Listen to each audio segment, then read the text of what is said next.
கோவை மாவட்டம் சோமையம்பாளையம் ஊராட்சியில் அதிக அளவில் முறைகேடுகள் நடப்பதாக முன்னாள் தலைவர் ரங்கராஜ் குற்றச்சாட்டு.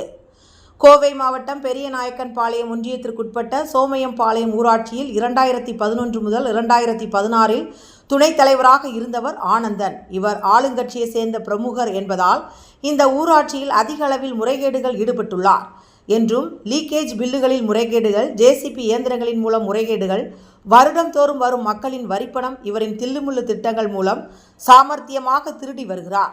மேலும் அரசு விதிமுறைகளை மீறி ரியல் எஸ்டேட் அதிபர்களுக்கு துணை போகிறார். இதன் மூலம் பல லட்சங்கள் சுருட்டியுள்ளதாக முன்னாள் ஊராட்சி மன்ற தலைவர் ரங்கராஜ் குற்றம் சாட்டி, தவறு செய்தவர்களை உடனடியாக முதலமைச்சரும் இத்துறையை சார்ந்த அமைச்சர் எங்கே தவறு நடந்துள்ளது என்பதை களப்பணி செய்து உடனடியாக சம்பந்தப்பட்டவர்கள் மீது நடவடிக்கை எடுக்க வேண்டும் என்று கோரிக்கை விடுத்து நிருபர்களுக்கு அவர் பேட்டி அளித்தார். வணக்கம்.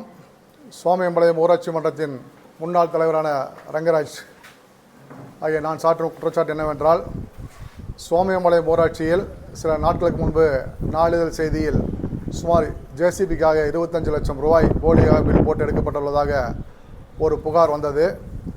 இந்த புகாரின் அடிப்படையில் நாங்கள் கூறுவது என்னவென்றால், 25 லட்சம் அல்ல, சுமார் 47 லட்சம் ரூபாய் வரை இதுவரை ஜேசிபிக்காக பில் போட்டு எடுக்கப்பட்டுள்ளது. குப்பை கிடங்கு யானை சாவுக்கு முன்பாகவே மே மாதம் வரை 47 லட்சம் ரூபாய் பில் போட்டு எடுக்கப்பட்டுள்ளது. இதற்கு பிறகாக 20 லட்சம் ரூபாய் ஜேசிபிக்காக பில் போட்டு வைக்கப்பட்டுள்ளதாக தகவல் வருகிறது. இதுவரை 5 மாதங்களில் மட்டுமே இந்த 47 லட்சம் ரூபாய் எடுக்கப்பட்டுள்ளதாக சொல்லப்படுகிறார்கள். என் மீது 2020-21 சோமையம்பாளையத்தின் முன்னாள் ஊராட்சி மன்ற துணைத் தலைவர் திரு ஆனந்தகுமார் என்பவர் கூறிய குற்றச்சாட்டு என்னவென்றால், சுமார் 7.5 லட்சம் ரூபாய்க்கு ஜேசிபி நாங்கள் ஓராண்டிற்கு ஓட்டியதாக குற்றம் சாட்டப்பட்டார்கள். ஓராண்டிற்கு 7.5 லட்சம் ரூபாய் தான் நாங்கள் ஓட்டினோம் என்றால், இன்று 6 மாத காலங்களில் 47 லட்சம் ரூபாய்க்கு ஜேசிபி ஓட்டியுள்ளார்களே. அப்போ இது எந்த வகையான குற்றச்சாட்டு என்பதை நீங்கள் தான் கண்டறிய வேண்டும். இது மட்டுமின்றி நாங்கள் சோமையம்பாளையம் ஊராட்சியில் எங்களுடைய பதவிக்காலம் முடிந்து வெளியே வரும்பொழுது சுமார் 3,61,00,000 ரூபாய் பணம் கையிருப்பு வைத்துவிட்டு வெளியே வந்தோம். இதுவரை அந்த பணம் என்ன ஆனது, இது எவ்வளோ மீதம் உள்ளது, இதற்காக என்னென்னலாம் செலவு செய்தோம் என்று எதுவும் தெரியவில்லை.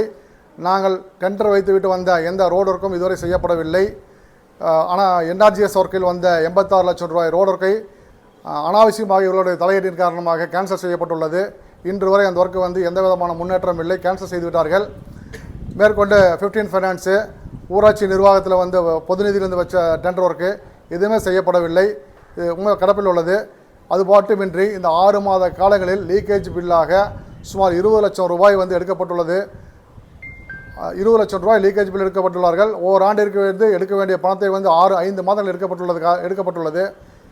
இது போக ஊராட்சியில் 5 ஆண்டு காலமாக சேகரித்து வைக்கப்பட்டிருந்த மின் மோட்டார்கள், பிராஸ் கேட் வால்வு, ஜிஐ பைப்புகள், இது பேட்டரி வண்டிகளுடைய 3 பேட்டரி வண்டிகள், இது எல்லாமே சேர்ந்து சுமார் 13-14 லட்சம் ரூபாய் மதிப்புடைய பொருட்களை 4.5 லட்சம் ரூபாய்க்கு ஏலம் விட்டதாக ஒரு கணக்கு எழுதி மிச்சம் 8 லட்சம் ரூபாயை காணாமல் செய்துள்ளார்கள். இது மட்டுமின்றி இன்னும் பல்வேறு வகையான ஊழல் குற்றச்சாட்டுகளை இந்த சோமையம்பாளையம் ஊராட்சியில் நடந்து கொண்டுள்ளது. மே மாதத்தில் மட்டும் சுமார் 77 லட்சம் ரூபாய்க்கு 185 முதல் 402 வவுச்சர் வரை போடப்பட்டு, வவுச்சரே முதல்ல போடாமல் பணம் எடுத்துட்டு அதுக்கப்புறம் சென்னை ஆடிட்டிங் துறையில் கண்டுபிடிச்சி வவுச்சர் இல்லாமல் கிட்டத்தட்ட 77 லட்சம் ரூபா ஒரே மாதத்தில் அதிகப்படியான டிரான்சாக்ஷன் நடந்துக்குன்னு சொல்லி அங்கேருந்து சொல்லி கோவை மாவட்ட கலெக்டர் தகவல் கொடுத்து, அங்கேருந்து அவங்க ஏடியா பஞ்சாயத்து பார்த்து சத்தம் போட்டு போனதுக்கு பின்னாடி தான் வவுச்சரே தயாரிக்கப்பட்டுள்ளது. இவ்வாறு கிட்டத்தட்ட சோமையம்பாளையம் ஊராட்சியை ஒரு கொள்ளை கூடாரமாக மாற்றிக்கொண்டுள்ளார்கள். இது யார் காரணம் என்பது ஊராட்சி மக்களுக்கே நன்றாக தெரியும். இது எந்த வகையில் போகப்பட்டுள்ளது என்பது உங்களுக்கு அனைவரினுடைய கவனத்துக்கு விட்டு விடுகிறோம்.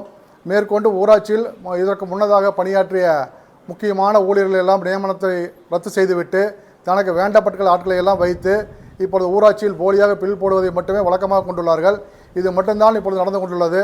இந்த என்னெல்லாம் பணம் இருக்கிறதோ அனைத்து பணத்தையும் சுருட்டிவிட்டுத்தான் அடுத்த வேலை செய்வார்கள் போல் தெரிகிறது. ஊராட்சியில் வளர்ச்சி பணிகள் என்பது இன்று வரை எதுவும் இல்லாமல் உள்ளது. எதை அடிப்படையாக வச்சு இந்த குற்றச்சாட்டை முன்வைக்கிறீங்க? இது நாளிதழ் செய்திகள் மற்றும் நாங்கள் விசாரித்த வகையில் எங்களுடைய புலன் விசாரணையில் எங்களுக்குன்னு அங்கே ஒரு இது இருக்குமில்ல, நாங்கள் தெரிஞ்சுக்கிட்ட வசதியில் ஜேசிபி போன்ற வகையில் பார்த்தீங்கன்னு சொன்னீங்கன்னா கிட்டத்தட்ட 47 லட்சம் ரூபாய் போலியான வகையில் பில் போட்டு எடுத்துக்கிறாங்க. இது உண்மையாக பொய்யான்னு சொல்லி அந்த கேஸ் புக் எடுத்துகிட்டு வர சொல்லுங்கள், நாங்கள் தெளிவாக விசாரிச்சு சொல்கிறாங்க. இதையா இப்போ இந்த குற்றச்சாட்டை வந்து நீங்கள் மனுவாக கொடுத்துருக்கீங்களா? மனுவாக கலெக்டர் கொடுத்துருக்குறாங்க. இதையா மனுவாக கொடுத்துருக்குறோம். இது போக வந்து நம்மளுடைய கஸ்தூர்நாயகபுரத்தில் வந்து எஸ்ஹெச் பில்டிங்னு சொல்லி ஒரு பில்டிங் கட்டி கிட்டத்தட்ட ஒரு பணிகள் முடிஞ்ச ஒரு 7-8 மாதம் நிற்குது. இது இன்னுமே திறப்பலா பண்ணி பொதுமக்களிடம் ஒப்படைக்கப்படாமல் உள்ளது. இது மட்டுமின்றி கணபதி நகரில் வந்து ஒரு 60 குடும்பங்கள் வந்து இன்று ஒரு ரோடு ஒர்க்காக வந்து காலி செய்யக்கூடிய சூழ்நிலை உருவாக்கியுள்ளார்கள். அவர்கள் வந்து எந்த விதமான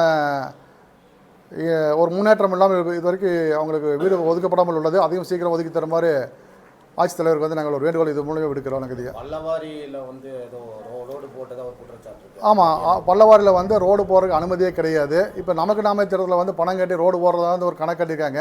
யாரோ ஒரு லேஅவுட்டில் வந்து லேஅவுட்டுக்காரரை பயன்படுறதுக்கு வேண்டி வந்து தண்ணி போகக்கூடிய பல்லவாரியை வந்து அடைச்சி ரோடு போட்டுக்கிறாங்க. இது வந்து ஒரு மிகவும் தவறான ஒரு முன்னுதாரணமாகும் என்று தெரிவித்துக்கிறோம். துப்புரவு பணியாளர்களுக்கு வந்து தூய்மை காவலர்களுக்கு துப்புரவு பணி தற்காலிக பணிகளுக்காக மாதந்தோறும் இதுவரை 3 லட்சம் ரூபாய் பணம் எடுக்கப்பட்டுள்ளது. இது இல்லாமல் ஜேசிபி ஓடியதாக வந்து 47 லட்சம் ரூபாய் கணக்காட்டுகள். மாதந்தோறும் 3 லட்சம் ரூபாய் வந்து தூய்மை காவலர்கள் துப்புரவு பணியாளர்களுக்கு தற்காலிக பணியாளர்களுக்காக வந்து எடுக்கப்பட்டு கொண்டுள்ளது. இது இல்லாமல் ஜேசிபி ஓடிக்கொண்டுள்ளது. ஹாக்கா லேஅவுட்டில் வந்து இன்றைக்கி வந்து நாங்கள்லாம் தொழிற்சாலைகளுக்கு வந்து நாங்கள் வந்து அப்ரூவ்டோ டேக்ஸோ போடாமல் வந்து கடந்த ஒரு 3-3.5 ஆண்டுகளாக வைக்கப்பட்டிருந்த அனைத்து தொழிற்சாலைகளுக்குமே வந்து இன்றைக்கு வந்து பல லட்சக்கணக்கான ரூபாய் பணங்களை பெற்றுக்கொண்டு வரி விதிப்பு செய்து கொடுக்கப்பட்டுள்ளது. ஹாக்கா வில்லேஜில் வந்து வரி விதிப்போ அல்லது அப்ரூவ்டோ தரக்கூடாது என்பது ஒரு சட்ட விதி. அதையும் மீறி வந்து இன்றைக்கி எல்லா கம்பெனிகளுக்கும் வந்து டேக்ஸ் போட்டு கொடுக்கப்பட்டுள்ளது. இதில் பல லட்சம் ரூபாய் கைமாறப்பட்டுள்ளது. அதிகாரிகளோட பங்கீடு என்ன? அதிகாரிகள் முழு வீச்சில் வந்து ஒத்துழைப்பு தராங்க ஆளுங்கட்சி பெறுபவர்களுக்கு. அதிகாரி தான் அவங்க என்ன சொல்கிறாங்களோ அதை கேட்டு நடக்கிறாங்க. தப்புன்னு தெரியுது அதிகாரிகளுக்கு. ஆனால் கேட்டங்களை ப்ரெஷர் நாங்கள் என்ன பண்ண முடியும்னு கேட்குறாங்க. இதையா இந்த சூழ்நிலை இப்போ போயிட்டு இருக்குது. இதையா இந்த உண்மை இந்த குற்றச்சாட்டை வந்து இங்கே இருக்கின்ற அதிகாரிகளை வைத்து விசாரிக்கிறதை விட சென்னையிலிருந்து பிற மாவட்டங்களைச் சேர்ந்த அதிகாரிகளை வைத்து விசாரித்தால் மட்டுமே உண்மைத்தன்மை வெளிவரும் என்பதை இதன் வாயிலாக நான் தெரிவித்துக் கொள்கிறேன். ஏனென்றால் இங்கே இருக்கின்ற அதிகாரிகள் எல்லாத்துடைய வாயும் இவர்கள் வந்து வேறு வகையில் மூடி மறைத்து விடுகிறார்கள். மாநகராட்சி ஆகுதுன்னு சொல்லியே தான் வந்து இவங்க எல்லா பக்கமும் வந்து என்ன தப்பு பண்ணாலும் யாரும் கேட்க போகிறதில்ல. இந்த மாநகராட்சி ஆச்சுன்னு சொல்லி இந்த ஃபைலை பூரா க்ளோஸ் பண்ணிடுவாங்க. அது வரை நம்ம என்னென்னலாம் தப்பு பண்ண முடியும் எல்லாமே பண்ணிக்கலாங்கிற வந்து ஒரு முடிவோடு தான் சுற்றிட்டு இருக்கிறாங்க. இதையா லீக்கேஜுக்கு வந்து ரொம்ப கம்மியாக தான் நாங்கள் போட்டிருந்தோம். வருஷத்துக்கு வந்து 20 லட்ச ரூபாய் கூட நாங்கள் போட்டிருந்தோம். அதுதான் வந்து லீக்கேஜ் நாங்கள் போட்ட பில்லு. ஆனால் இன்றைக்கி வந்து கிட்டத்தட்ட 2013-14 வந்து 29,62,200 ரூபா வந்து லீக்கேஜுக்கு வந்து பில்லு போட்டிருக்காங்க ஒரு ஆண்டிற்கு. அது ஒரு மிகப்பெரிய குற்றச்சாட்டு. அந்த குற்றச்சாட்டு போட்டால் 2020-21 வந்து 20 லட்சம் ரூபாய் வரைக்கும் வந்து நியாயமான வகையில் பில்லு போட்டால் எங்களுக்கு வந்து ஒரு குற்றச்சாட்டு அடிப்படையில் வந்து எங்களுக்கு வந்து குற்றச்சாட்டு கொடுத்தாங்க. இந்த அபகரிக்கப்பட்டதாக சொல்கிற தொகையெல்லாம் வந்து மக்கள் வரி பணமா இல்லை சென்ட்ரல் ஃபண்டு அந்த மாதிரி அதுலேருந்து வந்திருக்காங்க? இது முழுக்க ஊராட்சியோட நிதி. இது முழுக்க மக்கள் வரி பணம். கிட்டத்தட்ட 4-4.5 கோடி ரூபாய் வரைக்கும் வந்து ஊராட்சியில் வந்து வரி வசூலாகும். யானை இறந்தது வந்து கெமிக்கல் கலந்த பிளாஸ்டிக் கழிவுனால அது இறந்தது. அது ஒன்றும் பில்லு போடலை. அது ஒன்றும் பில்லு போடுவாங்க. இது வந்து மே மாதத்துக்கு முன்னாடி வரைக்கும் நடந்த பில்லுக்கு மட்டும் 47 லட்சம் ரூபா. இதற்கு பின் நடந்த பில்லுகள் இது இன்னும் போட்டு வச்சுருக்காங்க. இன்னும் வந்து விடுவிக்கப்படவில்லை. இது உண்மைத்தன்மை வந்து வெளிக்கொண்டு வந்து மக்களுக்கு வந்து நடவடிக்கை எடுத்து கொடுத்து நியாயமான முறையில் வந்து என்ன செலவாகுமோ அதை மட்டும் கணக்கு எழுதிட்டு மிச்சத்தை வந்து அந்த இடத்துலேருந்து மீட்டு இது சேர்த்துனதையா. அபகரிக்கப்பட்ட பணம்லாம் வந்து செலவான பரவாயில்லையா? அரசாங்கத்துடைய பணம், அரசாங்கத்துடைய நிதி வந்து பொதுமக்களுடைய வரி சிறுக சேர்த்த பணம். இது ஒவ்வொரு கிட்டவோ வந்து வரி வசூல் பண்ணி சேர்த்த பணம். இது ஒட்டுமொத்தமாக ஒரு 47 லட்சம் ரூபாய்க்கு வந்து நீங்கள் ஜேசிபி ஓட்டுறேன்னு சொன்னீங்கன்னா கிட்டத்தட்ட 6 மாதத்தில் வந்து ஒரு ஜேசிபியோ 2 ஜேசிபியோ நிற்காமலாம் கூட இவ்வளோ காசு வராது. இதுனா எத்தனை லட்சங்கள் சுமார் 47 லட்சம் ரூபாய்ன்னு சொல்லி அளவு கடந்த தொகை. இது அதிகப்படியான தொகை. இது தொழில் செய்கிறவங்களுக்கெல்லாம் வந்து வரி வந்து போட்டிருக்காங்கன்னு சொல்கிறாங்க. அதை பற்றி தொழிற்சாலைகளுக்கு வரி போடக்கூடாது என்பது சட்ட விதி. தொழிற்சாலைகளுக்கு வரியோ அப்போ கொடுக்கக்கூடாது என்பது சட்ட விதி. ஹாக்கா வில்லேஜ் மீறி நீங்கள் இன்றைக்கி வந்து வரி விதிப்பு அப்போது கூட கொடுத்துருக்கிற மாதிரி கேள்விப்படுறாங்க. இதையா அப்போடைய உண்மைத்தன்மை எனக்கு தெரியாது. ஆனால் வரி விதிப்பு வந்து அதிகப்படியான வரி விதிப்பு நடந்து கொண்டு உள்ளது. அனைவரிடம் பல லட்சக்கணக்கான ரூபாய்களை பெற்றுக்கொண்டு அனைத்து தொழிற்சாலைகளும் வரி விதித்து கொடுத்து கொண்டுள்ளார்கள்.